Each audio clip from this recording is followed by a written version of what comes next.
Good morning, everyone. I'm going to be that person who has to cut off some of this incredible networking so we can get started on time with our program.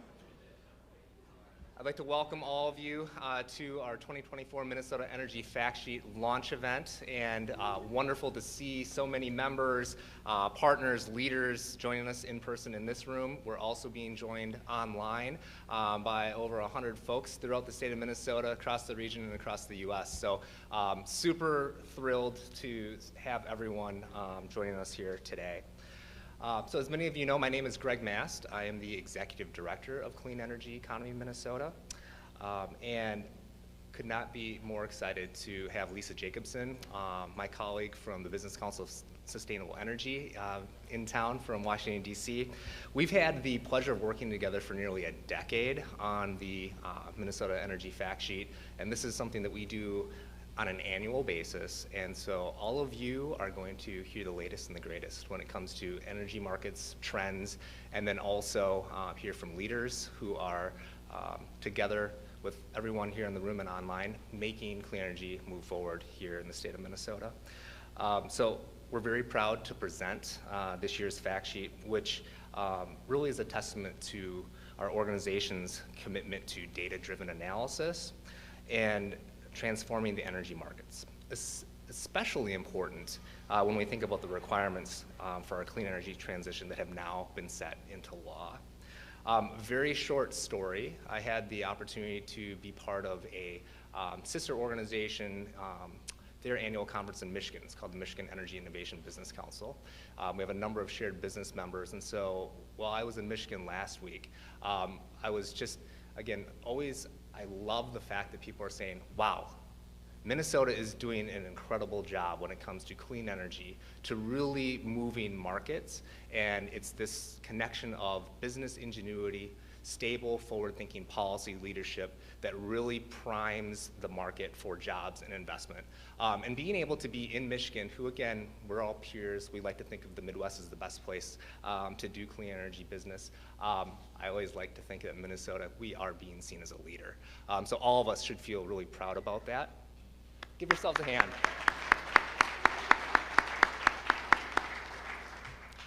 And I know many of you are also going to be at Clean Power coming up next week in Minneapolis. So there's going to be 8,000 to 10,000 industry leaders convening here in the great state of Minnesota, talking about clean energy and where and how we continue to move a sustainable clean energy future forward. And that is something where we're thrilled to also have Joe Burkholz joining us for some brief remarks in just a little bit from the governor's office, where we know that through the leadership of the Wells-Flanagan administration, we're also super thrilled to have Commissioner Grace Arnold with us to hear and share some of the Department of Commerce perspective on market transformation. It's just really a special time to be part of energy efficiency and clean energy in this movement that one of my early mentors, Doug Cameron, for many of you who know, has long been an investor in clean energy. He's always said that clean energy, it's going to go from being alternative to basically mainstream. So it is just going to be main tech is his term for that. And I think back, that was over 10 years ago, and I do truly believe that clean energy has arrived. It is now just how we do business. So grateful to all of you for being here. I would like to just wrap up with some really heartfelt thank yous to the folks that are helping to make today's event possible. So I'd like to thank Marsh, Full Stack St. Paul, the McKnight Foundation for your generous contributions to this year's Clean Energy Fact Sheet and this event. I'd like to thank the Science Museum of Minnesota for being long-standing partners of Clean Energy Economy in Minnesota, for hosting us here today. And again, I'd like to make sure to underscore and give a big thank you to the Clean Energy Economy Minnesota board members who are here in attendance, along with our staff, who have just worked tirelessly to be able to present to you the Minnesota Energy Fact Sheet today. So for board members and staff, for SEAM, if you could just raise your hands, I'd like to just be able to have you acknowledged.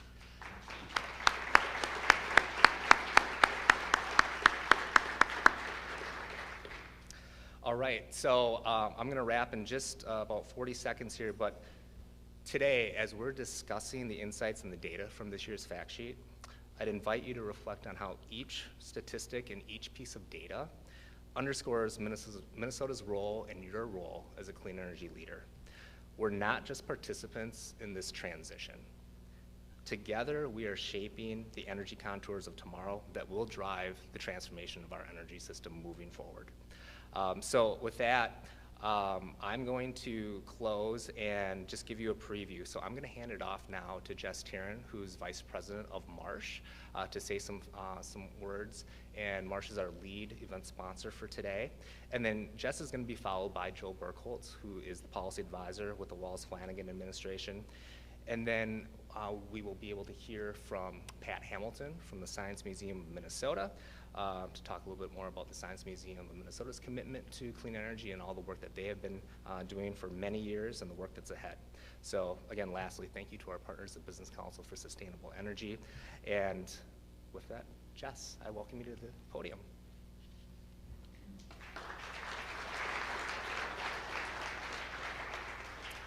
Hi, good morning, everyone. I am Jess Tarrant with Marsh, and I'm thrilled to actually be here right now. This is our first time being involved with SEAM, but I've been talking with Greg for a long time. Born and raised in Minnesota, the topic of clean energy and sustainability is something that is very near and dear to me. I work within our Energy and Power team, where we focus on all aspects of the transformation, the ecosystem, if you were to say, of all of you that play a pivotal role in this transformation. So whether you're a developer, maybe the money behind a project, you have unique or innovative technology, we help raise the comfort level for all of those that are involved in supporting a project and seeing it from concept to eventually operations. Tax insurance is a big topic with the IRA. A variety of different elements other than insurance, where we advise and we help you just like your other vested partners in your project. So we're very excited to be a part of this. We look forward to the continued growth that we're seeing, not just here in Minnesota, but of course across the nation.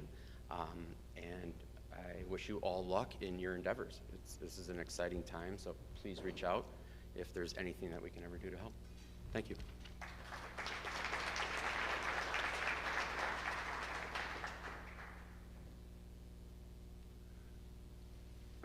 Excuse me. Good morning, everybody.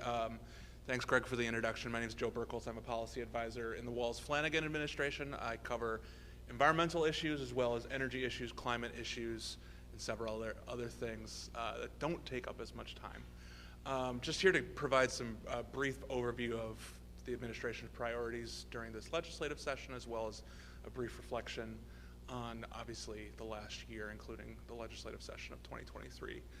Now that the 2040 law is the law of the state, we're heavily prioritizing the implementation of the laws passed last year, the programs that will deploy clean energy across the state.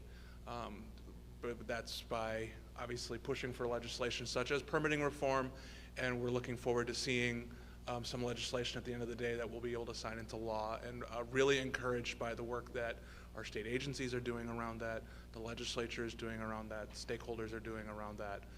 So we're looking forward to those conversations continuing as we head into the end of the legislative session. And we're looking forward to signing a bill into law. Also making sure we support our state agencies, including the Department of Commerce, as they stand up several millions of dollars, several hundreds of millions of dollars of clean energy programs that will transform the state's economy and the state's clean energy landscape. I believe, and I started to work on energy issues last session, and when it was described to me that Commerce went from being a small-sized agency to a medium to medium-large-sized agency just on the energy investments of 2023 alone, it's been pretty awesome, to put it bluntly, to witness the work that Commerce has been doing and deploying the programs and setting them up and making sure that both the taxpayers' dollars are used well, as well as being effective in Minnesotans' lives.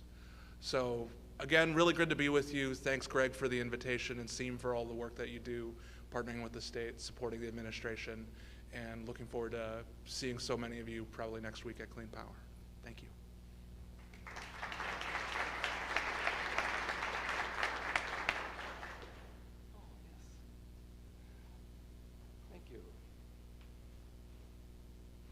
Well, good morning, everyone. What a great turnout, both in person and virtually. My name is Patrick Hamilton, and I'm the manager of sustainability initiatives here at the Science Museum. And we are so glad to have the opportunity to co-host this event with Clean Energy Economy Minnesota for the official rollout of the 2024 Minnesota Energy Factsheet, because we too value the importance of educating Minnesotans and policymakers about the enormous, significant economic opportunities that are afforded by clean energy, affordable energy, reliable energy. We also are very much invested in encouraging and accelerating the clean energy economy because as a scientific institution, we recognize the overwhelming scientific evidence that human-caused climate change is now the lived experience of all of us and has jeopardizing the well-being of everyone, everywhere. Which is why we use this facility as an exhibit in its own right of the enormous economic, employment, equity, education, and environmental benefits of the clean energy economy. For instance, since peaking in 2014, the carbon emissions of the Science Museum of Minnesota have dropped by 90% through our own energy efficiency efforts, but also through the renewable energy certificates that have been retired on our behalf by Xcel Energy and District Energy St. Paul. We've actually been able to literally cut the amount of energy this building uses by 39% over the years. And what that is translated into is that we're basically paying about the same amount of money to heat, cool, and power this building now as we were when it opened 25 years ago, even though the cost of energy has doubled over that period of time. If we were using the same amount of energy now as we were 20 years ago, we would be spending $600,000 more a year to heat, cool, and power this building. But looking forward, we want to do more. Our goal is to become carbon neutral, not by 2050 or 2040, but by 2030. And an important step in that regard is that we recently completed a third-party verification of the Science Museum's energy use and carbon emissions by Environment and Culture Partners and New Building Institute. We're one of the first and one of the few culture institutions in the United States that have actually taken on this important verification step. But we want to do more. We are reaching out and working with our umbrella professional organization, the Association of Science and Technology Centers, to encourage our fellow science museums and centers in the United States and frankly around the world to get more involved, more invested in climate change and planetary health initiatives. And our new bold STEM Futures 2040 vision for the Science Museum puts climate change right at the center of the work that we want to do on helping people imagine what it means to be human, how we engage in problem solving and engineering, and how we do the critical work of ensuring the food, energy, and water that everyone depends on going forward. Because frankly, folks, here we are. Never has it been more necessary to act on climate change, and never has it been more possible. So thank you for all the work that you've been doing to ensure a safer, more secure climate future for all of us. And for that, let me turn the table over to Lisa Jacobson, the president of the Sustainable Building Council for Energy, and welcome back to Minnesota, and especially welcome back to the Science Museum of Minnesota. Yeah, thank you, Pat. Yeah, and I'm going to applaud you too. Thank you, Pat. I mean, those numbers are just amazing, and I was very pleased that in our first years of releasing the Minnesota Energy Factsheet, SEAM and BCSE were here at the Science Museum, and we got to take a tour, which I hope some of you will consider doing. I believe after this program they'll be available just to see the project and all its different elements, and now we can see this amazing result. So I commend the Science Museum and, of course, your leadership on the project too. So yes, I'm Lisa Jacobson. I'm president of the Business Council for Sustainable Energy, and it's my pleasure to be here. And the Minnesota Energy Factbook is part of a national project called the Sustainable Energy in America Factbook project, and it's independently developed by an analytic firm, Bloomberg New Energy Finance, and produced, disseminated, and supported by the Business Council for Sustainable Energy and its partners. We release it every year. We're in our 12th year right now, and for all the reasons that Pat and Greg said, we know that when we align innovation, the business community, communities, good policies, we're going to see action. So when we started this project 12 years ago, we were in the middle of a journey, the clean energy transition journey. And we could see it in its early stages. We saw some technologies taking the lead, but we saw many that we knew were poised for strong growth. And we needed a resource that on a factual basis was going to track this transition. And so that's how the Sustainable Energy in America Fact Book was born.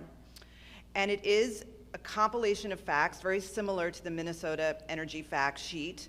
It looks at U.S. energy broadly, but again, it also is drilling down in areas that are burgeoning, things that are nascent today that we think are going to be really a big part of the energy transition. So I encourage everybody to take a look at it. It's available for free. You can find it on the Bloomberg NEF website. You can find it on the BCSE website. So please do take a look. I'm going to just talk a little bit about the Business Council and some of the facts from the National Fact Book. But before I do, I really want to thank Greg, all of your staff, your amazing members and board members that are here. You really are on the front lines and just showing the way. You really are a leader here in Minnesota, which is why we initiated this partnership nearly a decade ago. And it's just a pleasure to work with you and learn from all of you as you're moving forward with your projects and investments. I also, of course, wanted to acknowledge the governor's office staff that's here. I want to thank McKnight Foundation. We couldn't do this project without the support of McKnight Foundation, and obviously, Pat, the Science Museum. Thanks for hosting us again. The Business Council for Sustainable Energy is a trade association. We were founded in the early 1990s to bring efficiency, natural gas, renewables, and other decarbonization technologies together to show business leadership and to help inform policy. So we're a policy education and advocacy organization.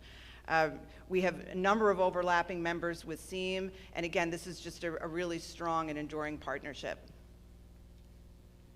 So in terms of what's been going on at a national level, you'll note in the Minnesota trends, we're seeing really strong and record-breaking levels of investment. We're seeing, breakout year after year on clean power. We're seeing energy efficiency continue to deploy and innovate, and many other industry areas, really thrive. And that was one of our two big headlines from the national release. The first was the clean energy transition is thriving due to strong policy frameworks. And second, while we are doing well in reducing our greenhouse gas emissions, we clearly need to do much more, much faster, and keep showing the economic benefits and affordability at the community level. So I always start my conversations about the national trends by looking at energy productivity, because to me it captures so many important elements of the energy transition and what the vision of the energy transition should be. It's economic benefit for citizens and businesses in our country and around the world.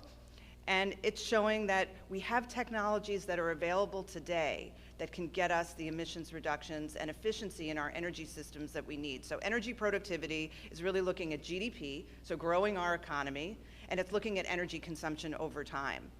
And when we were kind of in the COVID period, coming out of the COVID period, you'll see this little blip. We were wondering, the structural trend, is this going to endure? What is going to happen? But really pleased to see when we looked at 2023 data, yes, we are back to the structural trend of energy productivity gains each year, which means we can grow our economy without using more and more energy. This is helping our competitiveness, it's helping our businesses innovate, and again, at the community and household level, this is giving much more benefit to real people. So I think it's really important that we look at this. I also note, you can see it's obviously a big, hockey stick change here, but if you were to go back to 1990, that's over 100% energy productivity gains. If you go back just 10 years, it's a 30% gain. So there's still much more to do here because we estimate that maybe 60% of this is due to energy efficiency. We know we can do much more with energy efficiency. So our energy productivity is an area that we can continue to make progress and should.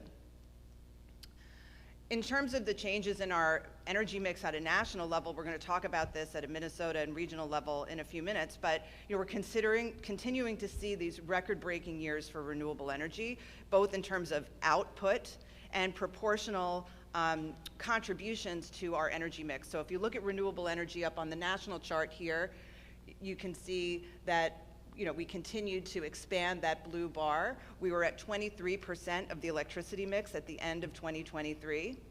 Next down, we're seeing natural gas as part of our electricity mix. That continues to expand. It was about 43% at the end of 2023. The red area is nuclear power. That's been pretty steady state, 19–20% each year. It hasn't really changed. Really important, obviously, from a climate perspective. And then down at the bottom, the big takeaway here is really what's continuing to happen with coal as a proportion of our generation mix. It is declining. And right now, what's taking up that, it's really renewables and natural gas. We'll talk about natural gas maybe a little bit more later. Obviously, we need to make more progress in decarbonization, and natural gas has to play a role too. But overall, record-breaking year for renewables and clean generation. Just highlighting here the renewable energy a little bit more. Record-breaking year, as I said. Obviously, you can see solar here. You can see blue in the wind. But I think it's really important. We are seeing those as the growth areas for renewables. But with the Inflation Reduction Act, with the Infrastructure Investment and Jobs Act, and obviously policies here at the state and regional level, I'd like to see more of those renewable energy technologies in other areas expand: geothermal, biomass, others. So let's watch for that, hopefully, in the coming years. I mentioned the Inflation Reduction Act, and I mentioned our headline, supported our energy transition thriving due to strong policy foundations. Obviously, Minnesota has national and global leadership policies, but the Inflation Reduction Act, combined with the other policies that were passed in the last couple of years at the federal level, are driving significant investment. It was record-breaking investment in the clean energy transition in the U.S., as well as globally in 2023. And this is just a snapshot. BCSE last week just released its own assessment of all the trackers, and I'm happy to share this with Greg if anyone's interested, or you can find it on our website. We list maybe 10 plus different trackers looking at the IRA and the other legislation that was passed and what their economic impacts are. So this is not up to date anymore. I'm happy to say this is out of date. Much of what you'll see here is battery factory announcements. But we're going to see an expansion of investment, an expansion of the impact of these long-term, investment-led, government-supported policies. So back to one of my comments earlier, when we talked about needing to do much more, we looked at the data initially at 2023. We weren't sure at a national level, if it was going to be this record-setting, record-breaking year in many categories, but it was. And when we looked, we saw policy was why. We had a lot of headwinds in 2023, and we still have them. High inflation, supply chain disruptions, regulatory issues, things that might, under normal circumstances, really have kept things that were already accelerating back a little bit and kept things that were nascent stalled. But we didn't see that. We saw everything moving forward, and here's just some examples. We're looking here at electrolyzers and really the hydrogen economy. And you can see here in terms of different completed electrolyzer shipments and cumulative project volumes. So just dramatic uptick. And again, this is because of strong policy and alignment between business interest, consumer demand, and policy support. So to close out, just wanted to go back to my second headline, which was we still have so much more to do, even though we are making progress. Similar to energy productivity, as our economy rebounded from COVID, we saw a lot of variability, and we certainly saw it in our emissions, though we were happy to see at the end of 2023 our emissions go down. They went down 1.8%, so it's not as dramatic as it was in other years, and clearly not where we need to be.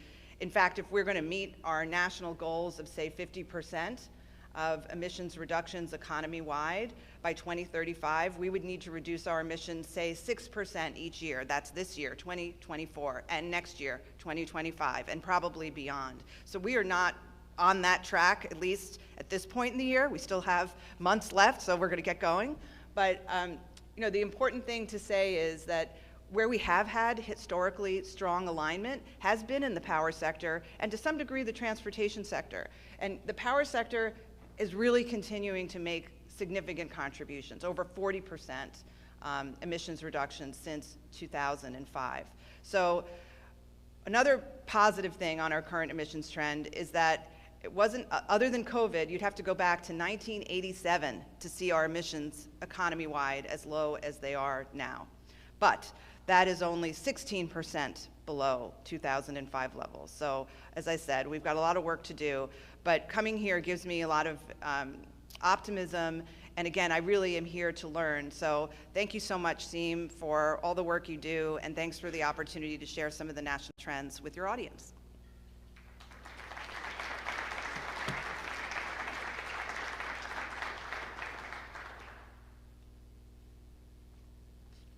Hi everyone, I am Kathy Leibowitz. I am slowly meeting everyone because I am new here, but that is an awesome time to be part of the Minnesota clean energy economy transition. When I got here, I was like, oh, what could Minnesota possibly doing? I'm from the East Coast, what do I know? Turns out a lot. We haven't really talked about policy that much previously in the fact sheet, but as you can see, quite a bit has happened in 2023. So one of the big things is the passing of the 100% clean energy by 2040 law. And of course, we have to have some things to back it up, right? So one of those things is the State Competitiveness Fund, which was passed with roughly $190 million in total to go after federal funding for local, state, and tribal governments. So getting some of that IRA funding that Lisa was just talking about. And then we also had an omnibus bill that followed up with giving funds to Energy Alley program, the Minnesota Climate Innovation Finance Authority. We funded a high voltage transmission line upgrade, and then of course, just more rebates and incentives. So in general, we could say that it was a pretty big policy year, which is why we decided to include it in this year's fact sheet. But getting to some of the data, as you can see here, we have some great trends, right? So Minnesota consumed 66 terawatt hours of electricity in 2023 and imported 8.9 terawatt hours. That is a little bit of an increase. You can see that spike. We're not entirely sure why, so if anyone knows, feel free to throw that out in the Q&A. But what you will see on a very positive note over here is that in 2023, Minnesota consumer electric rates averaged 12.17 cents per kilowatt hour, which is better than the US average of 12.36 cents per kilowatt hour. So Minnesota folks are paying less than our US national average. This is the mix like Lisa was showing, but this is the state level versus the federal level. For the fourth consecutive year, zero carbon power provided the majority of Minnesota's electricity at 54%. And in the last 10 years, renewables accounted for 84% of all new capacity. So if you see over on this side here, once again, coal is going down and our renewables are going up, which is what we like to see. Minnesota has reduced its power sector carbon emissions, it's reduced some other sector emissions, some have gone up, but as you can see, again, that coal number is huge. We've actually been able to take 1.9 kilowatt hours offline in the last decade. A big part of that was this past year. There is, of course, future goals, and I'll talk about that a little bit later. But you'll notice at the way end on that side, right, very little coal is being talked about, whereas in 2023, good chunk is being taken offline, which is exciting to see. And in 2023, preliminary data shows that Minnesota built primarily renewable power plants totaling 606 megawatt hours, and that's mainly wind and solar. So this is one of my favorite slides, and that's because I came from the sustainability world beforehand, so I talked a lot about carbon emissions. Right here you can see last year in 2023 we were able to reduce our carbon emissions by 10%, which is actually the lowest point in the 19 years that the statistics has been recorded. So, personal favorite. In the latest edition of the State Energy Efficiency Scorecard, the American Council for an Energy Efficient Economy ranked Minnesota 10th for its overall energy efficiency programs, which makes it the highest in the Midwest. The state has seen a 33% boost in energy productivity since 2001. As you can see again, that huge spike that has been more recent, and why we're so excited about that is partially in combination with ECO. So to strengthen the state's conservation improvement program, which now goes by ECO, in total in years 2020 and 2021, Minnesota businesses and residents saved more than $287 million in energy costs. So you think about that boost in productivity in combinations with some of these savings. What's that saying is, yes, we're putting a lot of renewables online, but we're also doing a lot to just reduce the need for making energy.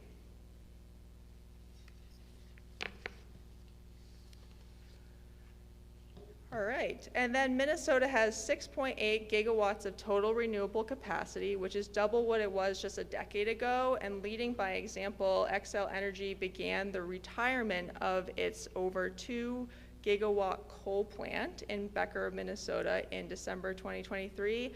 They're planning to take a few more offline by 2035, so we should see those coal numbers go down and be replaced with things like wind and solar. 2023 was also an exceptional year for electric vehicles. Anyone get one? Everyone ride in one, right? Okay, I see some people, that's good. There were actually 13 times as many electric vehicles on Minnesota roads in 2023 than there were just 5 years ago, which is a crazy number to think about. And what that actually means is there was a 55% increase from 2022 to 2023, and 17,383 vehicles were on the road. So quite a bit. What I'm going to show you next is a video that shows our highlights of the fact sheet, just to give you a little more background before I call up our panel.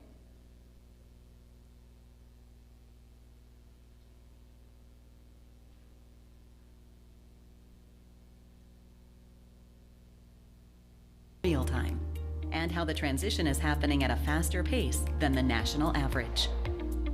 In 2023, Minnesota reduced its carbon emissions from the power sector by 10%, the first time we've surpassed record-breaking emissions reductions since 2020. Minnesota continues to lead the nation in reaching its emissions reduction targets. In 2023, we've slashed our emissions by 54% compared to 2005 levels. This compared to a 43% reduction at the national level. Renewable energy provides a full 1/3 of Minnesota's generation mix in 2023. Zero carbon sources generated 54% of Minnesota's power last year, remaining the majority of Minnesota's electricity for the 4th consecutive year. 600 megawatts of wind and solar energy came online last year, while nearly a gigawatt of coal was retired. Minnesota is seeing the impact of the Inflation Reduction Act.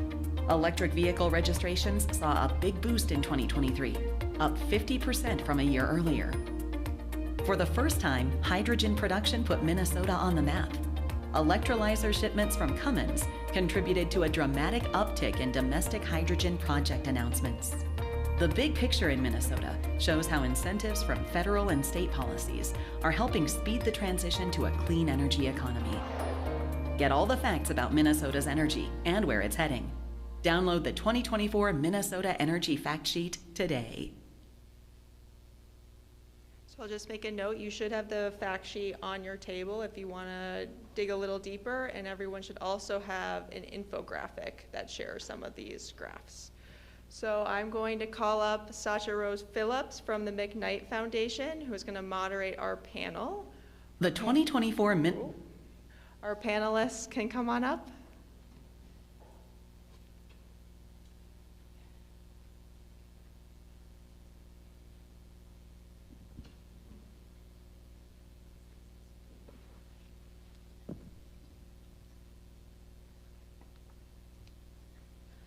Good morning. Good morning. Hi.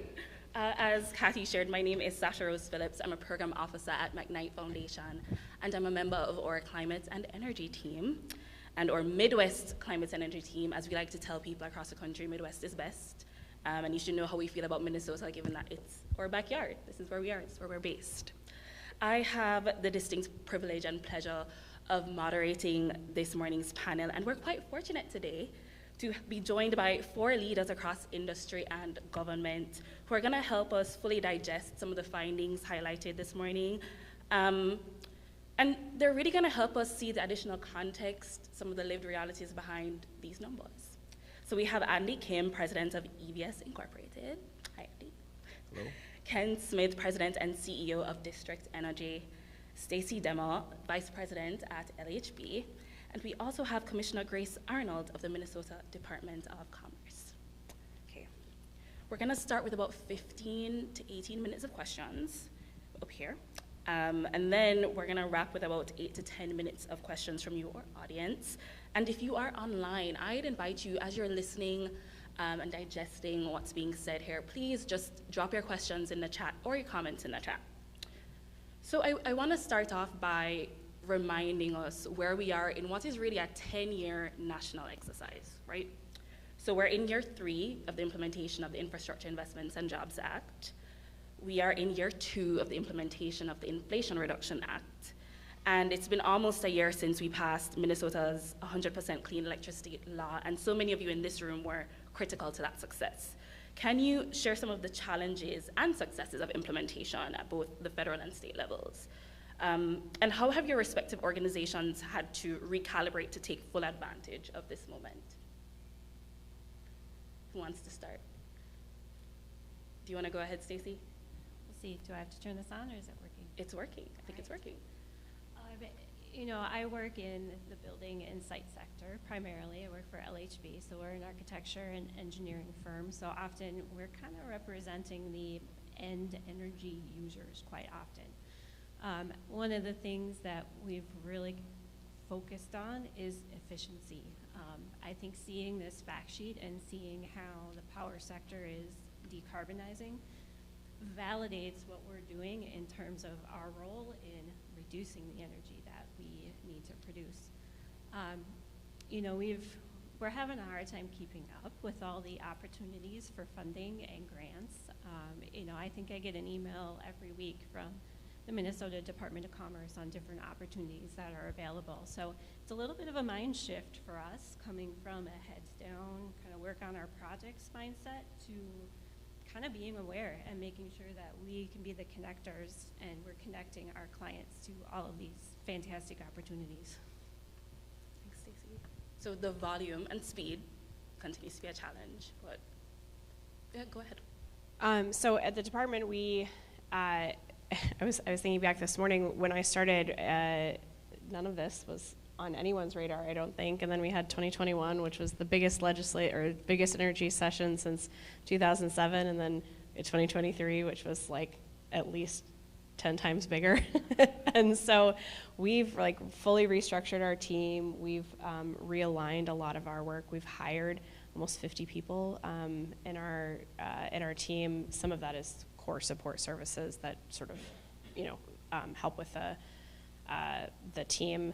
We have I would say, in the same bucket of maybe a little bit of overwhelmed, not because of the opportunity, but because there is just quite a lot going on. And so making sure that we're prioritizing our work and keeping pace, but not sort of, you know, burning through people is something that's on my mind. But I think, you know, we across the Walz administration have thought a lot about how to capitalize on the opportunities. So I see Frank here from the climate, who leads our climate work across agencies. We collaborate a lot with other agencies and have folks within our management and budget to make sure that we're really capitalizing on all of the opportunity that's there, not just the few things that are really big and exciting that were in the presentation, like MNCEFA or our State Competitiveness Fund. So it's been a wild and exciting ride. But it really has, this is sort of like re-engineering for like the next wave of getting through the next 10 years of IRA and the state money. And we've been spending a lot of time trying to make sure we get that right so that we can really take advantage of it. Well, good morning. I'm going to make my comments related to District Energy St. Paul, which is hometown utility, heating and cooling system here in St. Paul, the largest hot water system in North America, but also of our arm Evergreen Energy, which we're developing projects and managing systems all over the U.S.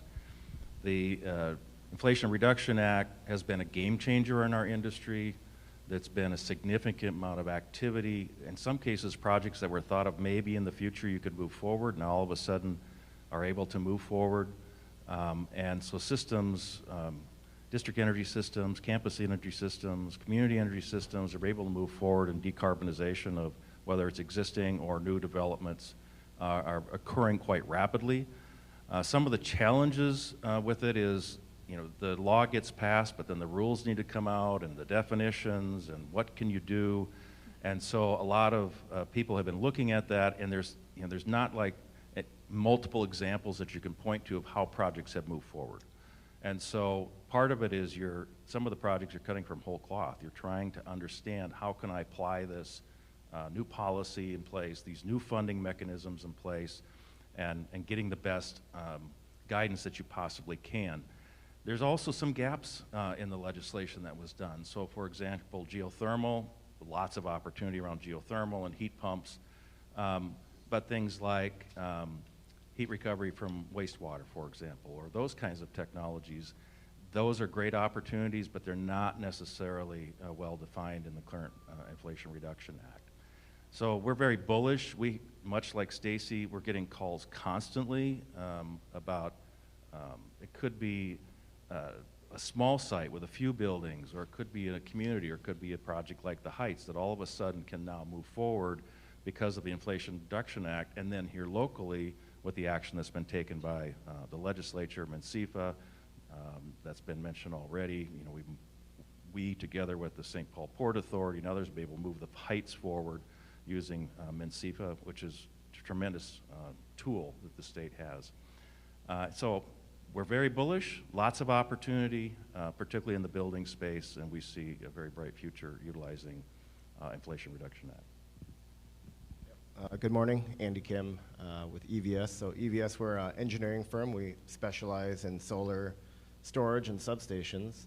I would say we've seen a very significant benefit of the IRA.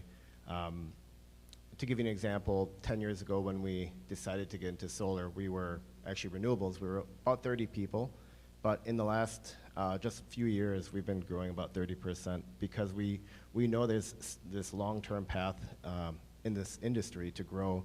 So we're about 170 people now, planning to hire 80 people this year.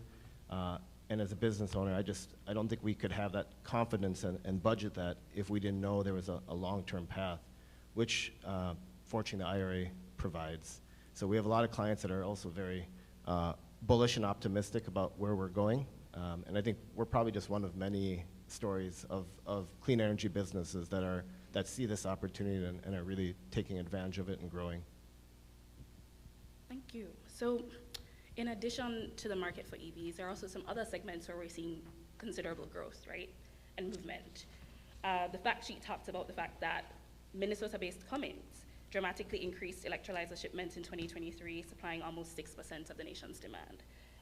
Demand is also on the rise for Helium solar panels made on the Iron Range, New Flyer electric buses manufactured in St. Cloud, and Darcy Solutions groundwater geothermal systems designed right here in the Twin Cities.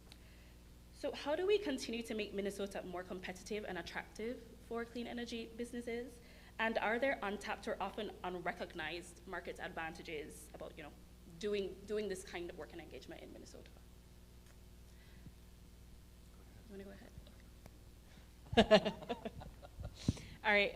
Well, so I'll maybe talk a little bit. I think one of the things that will make us and is making us very competitive is that we have the 2040 law that is attracting businesses that have energy goals or have carbon neutrality goals.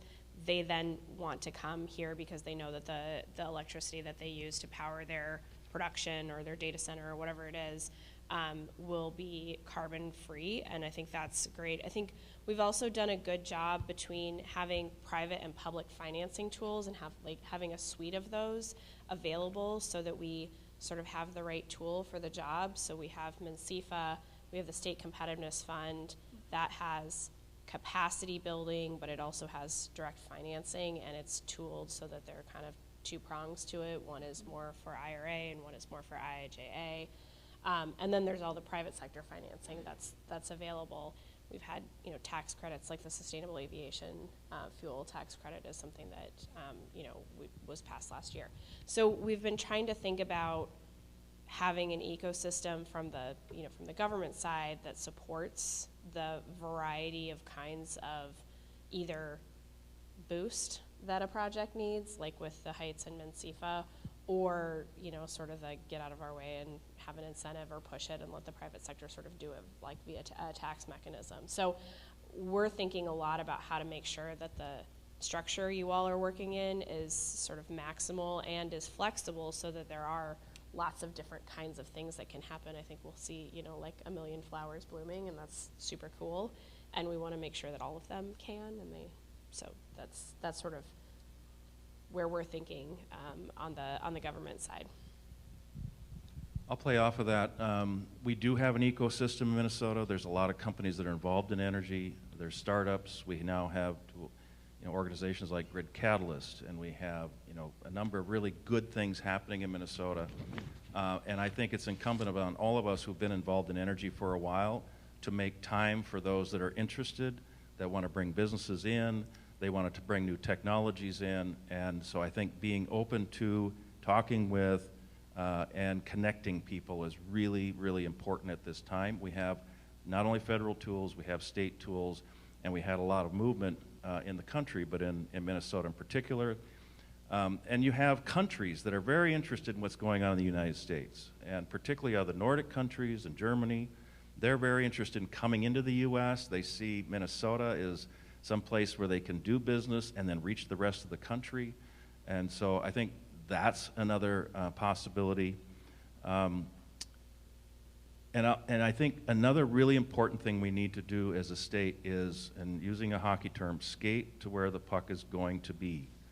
And the puck is, certainly we're seeing the electricity is decarbonizing, and it's very, very rapid. It's kind of breathtakingly rapid. But now we need to think about how we're going to get after buildings, how we get after buildings and how we get after industry, and the technologies and the thinking that we're going to have to deploy in order to decarbonize both of those is going to be different. And folks that know me know that I think about this a lot and talk about this a lot. We're going to be moving to more circularity. We're going to be moving towards utilization of reuse of energy that is being wasted. We're going to have to reuse that. And the countries that are advanced and ahead of us, they're already there and they're already thinking that way. And that's what we're going to have to do as Minnesota. And if we move in that direction, people will be very interested in doing businesses here because they're going to bring techniques, they're going to bring technologies, they're going to bring software, they're going to bring ideas that they want to do business in a place where that thinking is going on. Stacey, do you want to chime in? Sure, I have a couple. They may seem like kind of non sequiturs because others have talked, but I think the circularity piece is important. We work with industry a fair amount, and so we are seeing people very much interested in biomass and that waste heat recovery. The other thing I wanted just to mention, workforce, I know we'll touch a bit more on workforce later, but with the industrial clients that we work with, obviously I'm not their HR person, but as their architect and being involved in some of their real estate decisions, knowing where they can go to have a reliable workforce and get the people that they need to manufacture the buses, the solar panels, is pretty critical in terms of their decision making of where they expand their capacity. So let's use that as the segue to the question then on workforce. We know that in Minnesota we're We already have about 60,000 people who are employed with good paying jobs in the clean economy. And as you said, Stacey, workforce readiness continues to be a challenge. What are some of the bottlenecks that you all are seeing that are contributing to this issue, and how do we address them? I think we've seen a big emphasis on putting importance on getting involved in the trades and making sure that we're giving people opportunities, whether it's directly out of high school or after, different associate's degrees, trade programs, that sort of thing. I shared an example in the earlier event.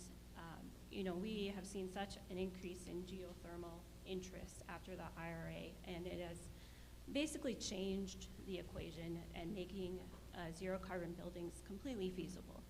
But I have had projects go back to a conventional system because there was not capacity. We either couldn't get a piece of equipment manufactured and on-site in time, or we couldn't get a geothermal well driller on-site in time. And just due to, time is money in terms of getting buildings up and running, we had these fantastic opportunities that just slipped through our fingers. Yeah, so workforce shortages are common everywhere, but I think in clean energy in particular, we see it. It's still a relatively new industry. I will say that I think there's some good news, which is, 10 years ago when we jumped into it, the people we hired, they were just engineers, but now we attract people who say, I came to EVS because I want to do renewables. So I do see some forward progress and momentum happening, but I think a big part of what we need to do is just create more awareness, I think. Whether it be in the schools, trade shows, job fairs. I won't forget, it was just 5 or 6 years ago when my neighbor kid came over and asked me about my electric car and solar and how all that works. And I explained it to them, and he's like, wow, that's cool. And I think, that generation is coming up, and I think we're going to see a big surge, hopefully in the next 5-10 years. But I know we got to get them there. Until that time. I would just add, I think you're exactly right. You have to connect people to opportunities, make them aware that the skills that they have, there are places for you in the clean energy economy, and make time for people that are interested, and connect the dots for them, because they don't know necessarily how to approach it. And so that's one of the things I try to do, is when people ask to meet, I want to learn more about clean energy, how can I get involved? Make time for them. Somebody made time for you, make time for them. And I'll add that there are some, if you think about the Sherco solar transition, one of the components of that transition, which has gotten, I think, not quite as much attention as the retirement of the coal, is that there is a partnership with the union to bring more women and BIPOC individuals into the workforce to sort of do all of the building that will happen there. And, if you think about the ways that when there are workforce shortages, if you look at sort of the macroeconomic data, labor participation is unequal across genders and races, and there are a lot of opportunities to bring new folks in, and folks who maybe weren't part of the first energy transit, like the first energy system, that really could be part of this energy transition. And I think that's a really exciting part about this, is just the opportunity to be able to reach folks who maybe haven't been there before. And I would just second the comment of, we've hired people who don't necessarily have experience, or we've talked a lot about having, pulling people in who don't have a ton of experience with solar, or maybe they're interested in it, but they're a really great project manager and they're interested. So pulling in to really drive more of the workforce, I think, is something we've done. It's something that we're thinking of with our partner agencies like Department of Economic Development, to make sure that when we have a workforce program at DEED, it's really bringing folks who are interested in, and making sure that we have folks trained for this economy. I appreciate you naming that, and I know that the state is doing quite a bit, especially on diversifying the workforce, the clean energy economy. There are specific grant programs now available for workforce readiness and training programs, so lots more to come.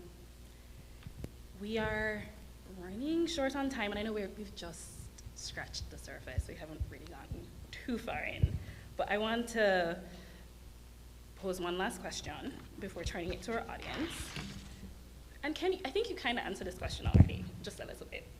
So time travel with me. It's now 2030, and you've been invited back to participate in this panel.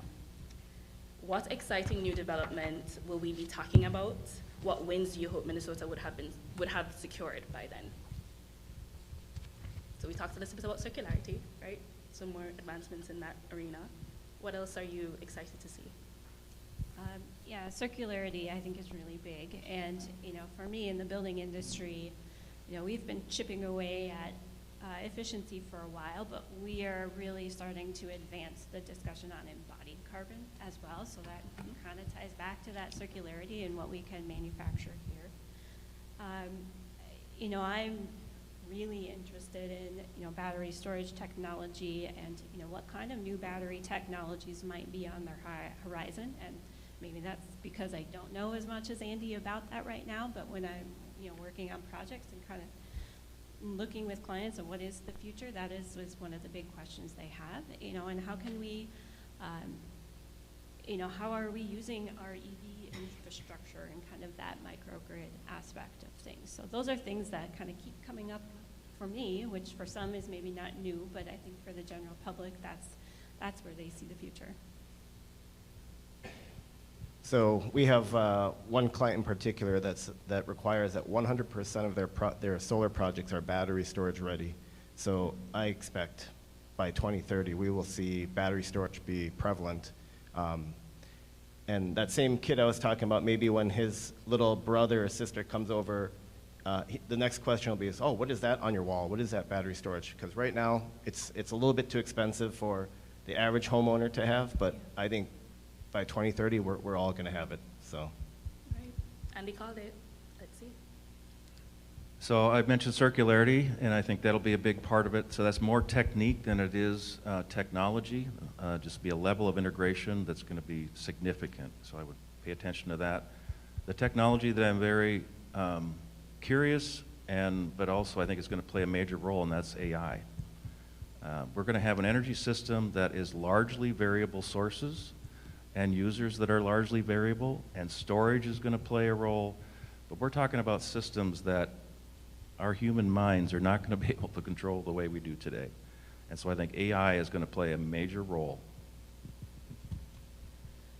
I think we'll hopefully be talking about the next retooling. So we'll have gotten through most of this and we'll be thinking, okay, now how are we getting the last 10% on the electricity side, and how are we thinking about, you know, probably this phase in the building side.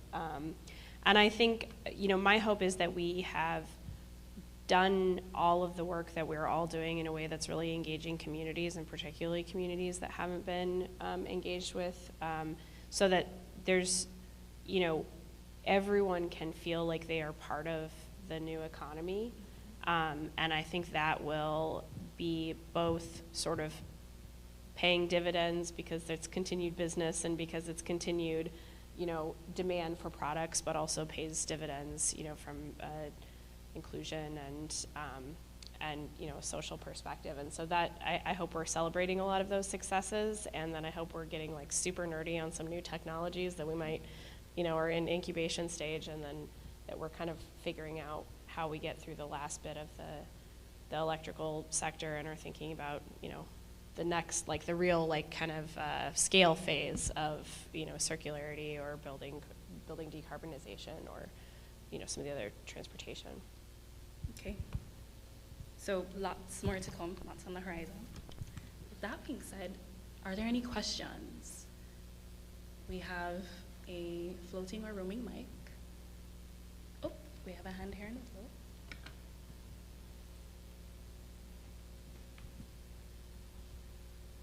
So I'm hearing that the opportunity is huge, and we're hiring a lot, and we need to hire a lot more. And we're looking to all of us in the room to train those people and bring them up to speed as fast as we possibly can. What are you doing now? What do you think that we're missing here? How are we going to achieve this?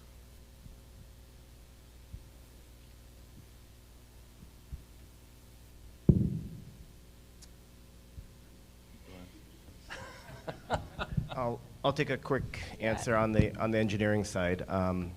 There aren't too many programs that I'm aware of in the country that offer a degree that lets you be solar ready, but there are definitely some master programs that are out there. So kind of what you're saying, we have to train them ourselves. So fortunately, we've reached a scale where we can have our young engineers train the next generation of young engineers and just keep building on that. So that's our strategy right now, but boy, it'd be nice to have some help in terms of expanding that pool. You know, we've actually reached out and we have a lot of partnerships with different institutions around our region. And we've looked broader, right? We used to be very much you must be a degreed and licensed professional to work with us.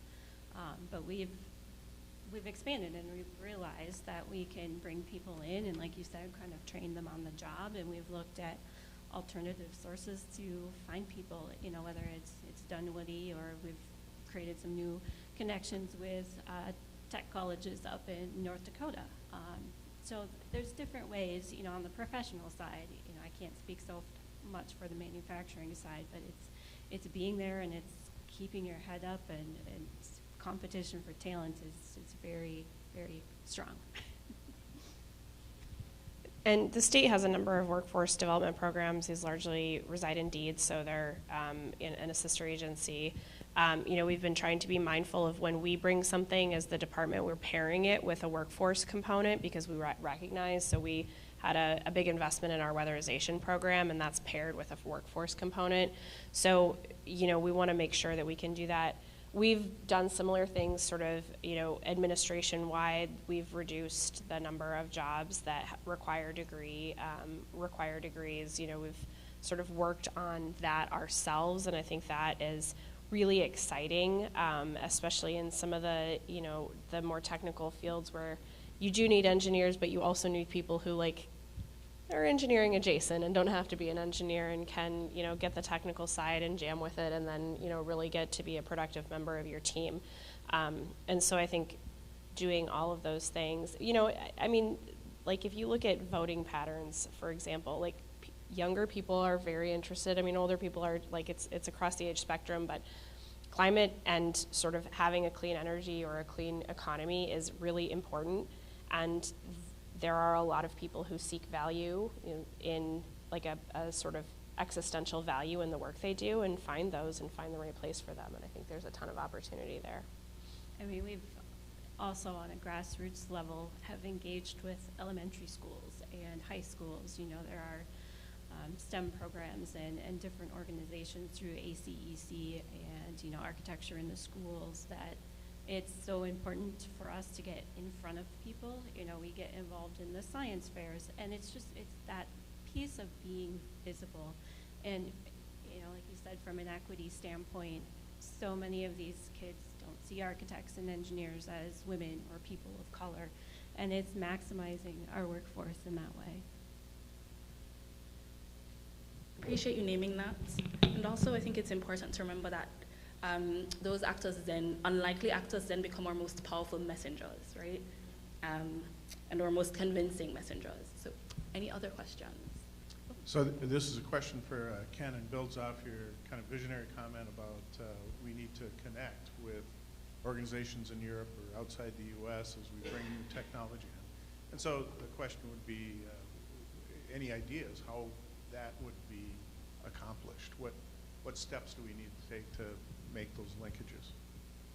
Some of that's already happening. So Clean Energy Economy Minnesota is one of those that has delegations that we go to Europe. We've had folks come here. So there's a lot of that already occurring. There's a lot of businesses that are very interested in what's happening in the United States, how to bring the technologies to bear. Part of it is in the Inflation Reduction Act. There's some, you know, made in the USA requirements, and so I know of businesses that are looking at starting here in the United States, and particularly for the Nordics.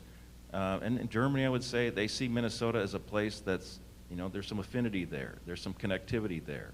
And we're not in the middle of the country, but we're in a good place in the country. We have international airports. We have a lot of good things going on in Minnesota that we can point to that creates an inviting place. And the movement towards circularity, if we do that, they see that's where the future. If you look at the Scandinavian, their countries, they're already there. You can go look at their information. They'll say circularity is the key. In Germany, they shifted as a result of the Ukraine war because of energy insecurity. They are now moving towards circularity quite heavily. So if they can bring those kind of techniques and technologies to the U.S., and where that's being practiced, they're of interest. And I think the Minnesota Trade Office has also been doing quite a bit of work at the Department of Economic, at DEED. They've been doing quite a bit of work on the delegations that the governor's led, but also just kind of in bridging partnerships and making sure that, you know, because of the incentives and because we are, you know, on a path to clean electricity and we have a lot of things going that make it an attractive place to invest in business, that the world knows about that and they're being thoughtful about the way that, you know, they're sort of getting the message out about Minnesota. And so you can see that when the governor takes a delegation, Clean Energy Economy has been on, you know, a number of those. They're to Australia and they almost always have a clean energy component, Finland, the UK. And so I think that really is a testament to the opportunity, but also the importance that that's placed on, you know, this part of the economy and as it gets into a bigger part of the economy.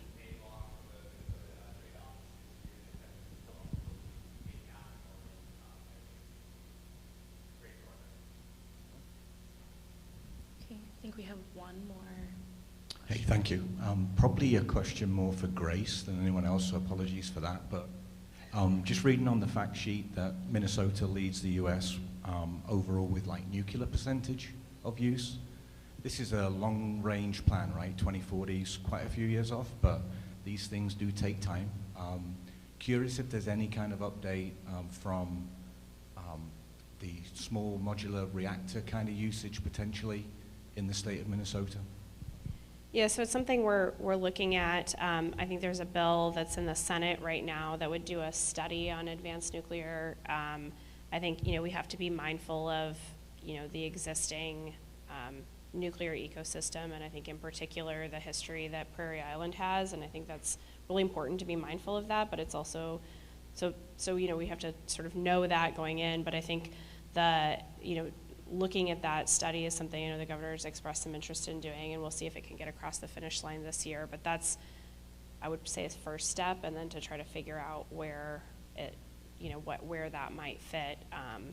And then, you know, I think for the larger ones, there's no utility that's come to us and said we would love to build a new nuclear plant, large one. And so I think it's much more in the sort of smaller scale that seems to be where there's interest and potential. So I want us to end with a question from Zoom. And this person says, how much is regenerative building technology currently being considered or deployed in the design of new buildings? I feel like you're looking at me. I would say we really are doubling down on regenerative building technology. And, you know, it's kind of a buzzword, so it's hard to describe and explain for people to define what it is, right? But I think, to me, a lot of it is that circularity piece, right? We look at it on a continuum of degenerative to regenerative, and for us and our company, sustainability is sort of zero, middle of the line, right? So right now, we're still kind of in the negatives, and so we're looking at the ground source heat pump systems. We're looking at, I mean, we look at it across energy, but also other things like stormwater. And but our ultimate goal is to create a positive footprint and handprints on the development that we do instead of just a consumptive and degenerative look at things. So, like we said, a lot of it's renewable energy. A lot of it is adaptation and resilience to some of the climate pressures that we are seeing. A lot of it is rethinking what is sustainable development. Is it expanding our suburbs, or is it actually compressing our footprints and making sure that we are creating kind of walkable communities where people can live and work in the same place? So, you know, we've mentioned the heights before, and so that's kind of to us, the epitome of where we're going. We're creating 1,000 jobs, and we've got, 1,000 units of affordable housing so that people can live in that community, not rely on very carbon intensive transportation. But then again, also layering on the stormwater and the resiliency and independence as well. Anyone else want to chime in? I think I just want to pick up on the resilience topic because I think we can talk about sort of the energy piece, and that's a portion of our department's portfolio, but we also oversee the insurance industry and the mortgage industry, and if there aren't like homes that are insurable or they're being rebuilt all the time, there's a component that I think gets beyond just the clean energy portion of the work that we're doing, and so we're thinking about the ways that the kind of all of the functions underneath our department knit together. We've had some really interesting conversations with our colleagues in California who are looking at resilient building standards. The National Association of Insurance Companies now has a resilience strategy that is a lot about adaptation and how you're thinking about infrastructure to make sure that you're not flooding out all the time, or that you have resistance to wildfires, or in our case hail and straight line winds are the bigger deal. But we had a $1 billion storm on August 11th last year, and that puts pressure, and you can't invest in clean energy as much if you're paying all your money in insurance claim or your insurance premiums. And so that one I think is one that has a ton of potential and a lot of opportunity for thinking really creatively across a variety of sectors that don't always talk to each other, and in fact are sometimes just like totally oblivious to each other existing. And I get the fortune to know kind of some of the pockets from where I sit, but I'm really looking forward to having those conversations grow and mature, because it'll be really important just for people's basic comfort in their lives. Okay. Can we give our panelists a round of applause? Just thank you so much.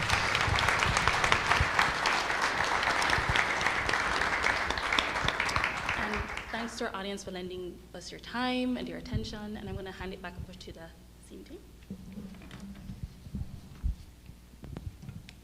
Thank you so much, Sasha Rose, and thank you to all of our wonderful panelists. Just want to say thank you everyone for coming, and for those of you who have signed up for a Science Museum tour, you can meet by those double doors right there, and then Pat will kind of divide you into groups of 10, and then there will be space as well for a noon tour, but he can only take 20 people at a time. So with that, thank you so much for coming, and we'll see you at our next event. Have a great day.